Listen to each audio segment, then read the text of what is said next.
Assalamualaikum warahmatullahi wabarakatuh.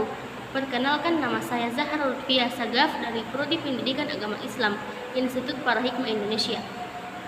Di video kali ini, saya akan menjelaskan tentang Pancasila sebagai dasar nilai ilmu pengetahuan. Pancasila sebagai dasar nilai pengembangan ilmu bagi mahasiswa adalah untuk memperlihatkan peran Pancasila sebagai rambu-rambu normatif bagi pengembangan ilmu pengetahuan di Indonesia. Ilmu pengetahuan mempunyai posisi penting dalam aktivitas berpikir manusia. Istilah pengetahuan terdiri dari dua gabungan kata berbeda makna, ilmu dan pengetahuan.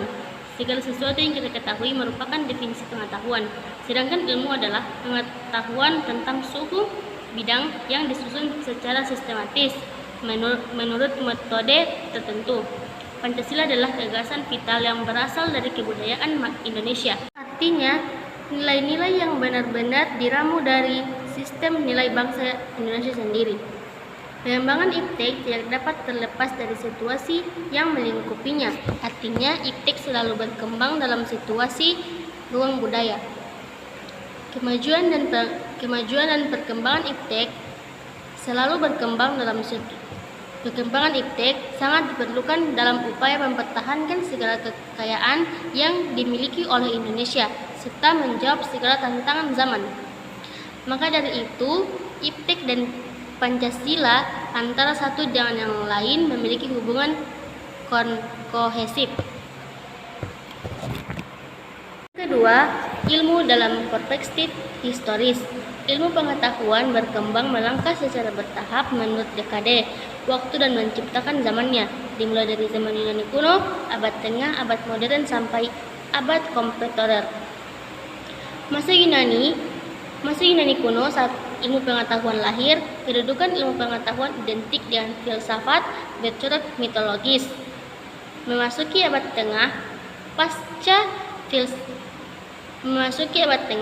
pasca Aristoteles, filsafat Yunani kuno menjadi zaman praksis, bahkan mistis, yaitu sebagaimana diajarkan oleh Stoa, Epikul, dan Plotinus. Yang ketiga adalah peran ilmu pengetahuan dan teknologi dalam.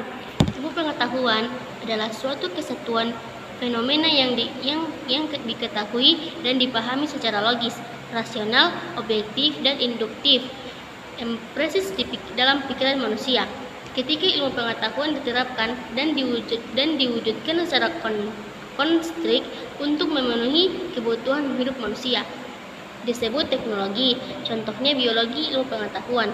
Suatu pengetahuan dapat disebut ilmu jika pengetahuan dan cara kerjanya memenuhi norma-norma ilmiah. Norma tersebut adalah 1.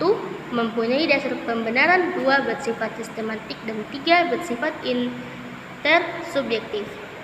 Pengetahuan ilmiah dikatakan mempunyai dasar pembenaran jika segenap pengetahuan cara kerja ilmiah diarahkan untuk memperoleh derajat kepastian yang sebesar mungkin. Ilmu pengetahuan dan teknologi bukan sekedar sarana kehidupan umat manusia, tapi telah menjadi sesuatu yang substansial. Lompatan-lompatan kemajuan teknologi, terutama teknologi transportasi, telekomunikasi, dan informasi, telah semakin memacu globalisasi berproses semakin cepat dan meluas ke segala aspek kehidupan. Fenomena perubahan dengan segala implikasi tercermin dalam masyarakat kita yang sedang mengalami masa transisi simultan. Pertama, masa transisi masyarakat berbudaya agresif sampai tradisional menuju masyarakat dengan budaya industri modern. Yang kedua, masa transisi budaya etnis sampai kedaerahan menuju budaya nasional kebangsaan. Dan yang ketiga, masa transisi budaya nasional sampai kebangsaan menuju budaya global sampai non-ideal. Yang keempat adalah ilmu pengetahuan sebagai proses, produk, dan masyarakat.